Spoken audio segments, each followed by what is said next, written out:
Hi sir. या hello sir मुझे जो पूछना है ना उसका आंसर आप हाँ या ना मत देना, कुछ प्रॉपर आंसर चाहिए। अभी तक मैंने सारे इम्प्रॉपर दिए हैं। आपको किसी चीज से डर लगता है? क्योंकि आपने अपने सेशन में कहा था अगर मेरा ये बिजनेस भी चला जाएगा तो चला जाएगा, तो फिर भी कुछ ऐसा है जिससे आपको डर लगता हो?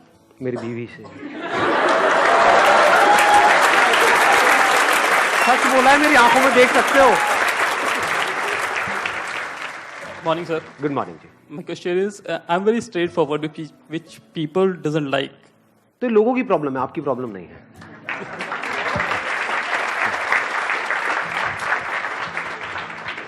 सर लाइफ में लक कितना क्रूशियल रोल प्ले करता है। जैसे मैंने अपनी जॉब छोड़ के बिजनेस किया, उसमें सब सेटअप किया, फिर भी नहीं हो पाया, फिर मैं हार गया।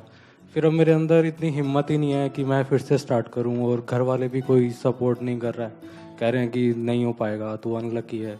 अगर आपका एक्सीडेंट हो जाता है जिसमें आपकी खुद की कोई गलती नहीं है, उसको आप डेस्टिनी बोल सकते हो, लक बोल सकते हो, कोइंसिडेंस बोल सकते हो, चांस बोल सकते हो।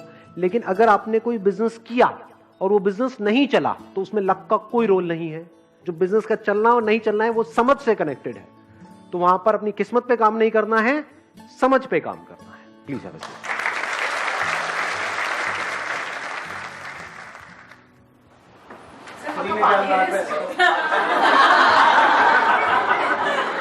सुन के देखो, आज ये राज पास हो ही जाना चाहिए। कई सेशन में मेरे से पूछा जाए, पानी नहीं है वैसे, लेकिन क्या है अब कोई देखते कौन बता पाएगा। सर मुझे आइडिया है सर, सब मुझे आइडिया है। ग्रीन टी नहीं है।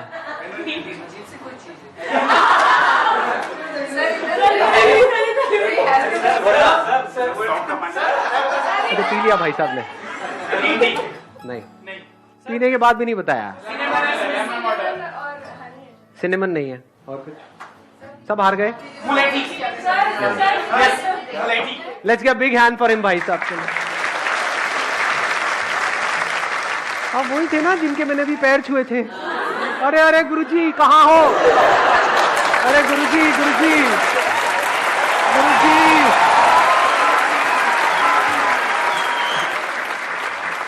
एक ऐसा कोट है जो मैंने सुना था जब आप लोगों की एज में मैं था, जिसका मेरी लाइफ के ऊपर बहुत तगड़ा असर हुआ था। उस एक कोटेशन ने मेरी थिंकिंग को एक अलग डायरेक्शन दी थी।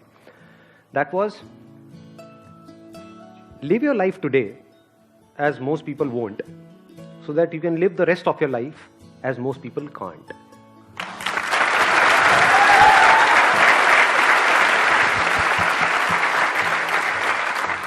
पूरी दुनिया जिस डायरेक्शन में भाग रही होती है, हमारे पास में दो ऑप्शन होते हैं। या तो हम भी पूरी दुनिया की तरह भेड़ बकरियों की तरह भागें, तो हमारे साथ भी वही होगा जो उनके साथ होने वाला है।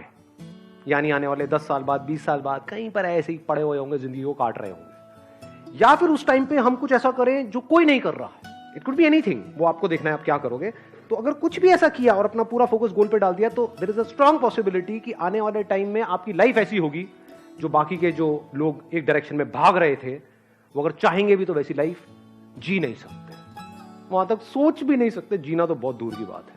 सर सक्सेस हार्ड वर्क करके मिलती है स्मार्ट वर्क करके? स्मार्ट वर्क करके। कैसे? तो डिफरेंस क्या हुआ? Smart work includes hard work. कहां पर हार्ड वर्क करना है, कहां पर नहीं करना है, ये स्मार्ट वर्क का पार्ट है। सिर्फ हार्ड वर्क से कुछ नहीं होता। अगर होता तो रिक्शे वाले सबसे ज्यादा अमीर होते हैं।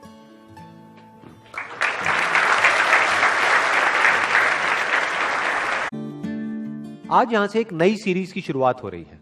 हम क्या करने वाले हैं कि अलग अलग फील्ड्स में अलग अलग लोगों ने जो भी कुछ एक्स्ट्रा ऑर्डिनरी अचीव किया है, उनकी कुछ कोटेशंस हैं। उन कोटेशंस के थ्रू हम उनकी थॉट प्रोसेस को समझने की कोशिश करेंगे कि वो किस तरीके से सोचते थे, ऐसा क्या था उनकी सोच में जिसकी वजह से वो कुछ एक्स्ट्रा ऑर्डिनरी अचीव कर पाए। तो आज शुरुआत होने वाली है एल्बर्ट आइंस्टाइन से। लेकिन अगर आप लोग जो मुझे अभी वीडियो में देख रहे हैं, आप चाहते हैं कि कोई पर्टिकुलर पर्सन है जिनकी कोटेशंस की हम डेप्थ में जाएं और उनकी थॉट प्रोसेस को समझने की कोशिश करें, तो आप नीचे कमेंट सेक्शन में बता सकते हैं। और मेरे आने वाले सेशंस में मैं एक एक करके उनको कवर करता चला जाऊंगा। तो जो पहली कोटेशन है एल्बर्ट आइंस्टाइन की, वो है, everybody is a genius, but if you जज a fish by its ability to climb a tree, it will live its whole life believing that it is stupid. बड़ी पावरफुल स्टेटमेंट है ये। इसको ध्यान से समझने की कोशिश करते हैं कि अगर कोई और उस फिश को जज करे तो कोई प्रॉब्लम नहीं है। आज हम स्टीव जॉब्स की जो कोटेशंस हैं उनके थ्रू उनकी थॉट प्रोसेस को समझने की कोशिश करेंगे। तो उनका जो पहला कोट है वो है, you can't connect the dots looking forward, you can only connect them looking backwards, so you have to trust that the dots will somehow connect in your future. Dots का मतलब ये कि जो भी हमारी लाइफ में हो रहा है, कई बार होता है कि हमारी लाइफ में कोई बहुत बड़ी प्रॉब्लम आ जाती है, या कोई बहुत बड़ा फेलियर आ जाता है, या कोई बहुत बड़ा सेटबैक आ जाता है। तो जिस वक्त वो होता है उस वक्त हम नहीं समझ सकते कि ये हमारे अच्छे के लिए हो रहा है या बुरे के लिए हो रहा है।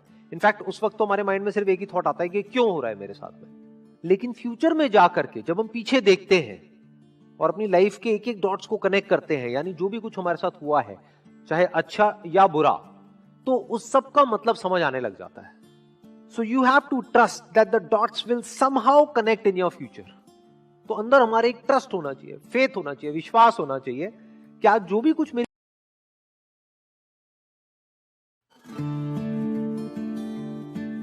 आज हम आचार्य चाणक्य की जो कोटेशंस हैं उसकी डेप्थ में चलेंगे और डीपली समझने की कोशिश करेंगे कि वो किस तरीके से सोचते थे। तो उनका जो पहला और सबसे फेमस कोट है वो है, अधिक सीधा साधा होना भी अच्छा नहीं है, सीधे वृक्ष पहले काट लिए जाते हैं और टेढ़े मेढ़े बच जाते हैं। यहां पे जो सीधा साधा होने की बात करी जा रही है ना, उसका कनेक्शन ईमानदारी या बेईमानी से नहीं है, उसका कनेक्शन समझदारी और बेवकूफी से है। मतलब वो ये नहीं कह रहे कि आप सीधे साधे मत बनो, मतलब कि आप बेईमान हो जाओ, या फिर अगर कोई सामने वाला चोर है तो उसके साथ में चोर बन जाओ। ये नहीं कहा जा रहा है यहां पर यह कहा जा रहा है कि अगर कोई क्रिमिनल है और आपको हार्म करने के लिए आ रहा है तो इतने बेवकूफ मत बनो कि वो जो चाहे आकर के आसानी से आपके साथ में करके चला जाए। तो सीधा साधा किस कॉन्टेक्स्ट में कहा जा रहा है? सीधा साधा कहा जा रहा है समझदार और बेवकूफ के कॉन्टेक्स्ट में। अब कौन है समझदार और कौन है बेवकूफ? अगर हम अपने दिमाग को यूज ना करें तो हमको क्या कहोगे? आप बेवकूफ भी कह सकते हो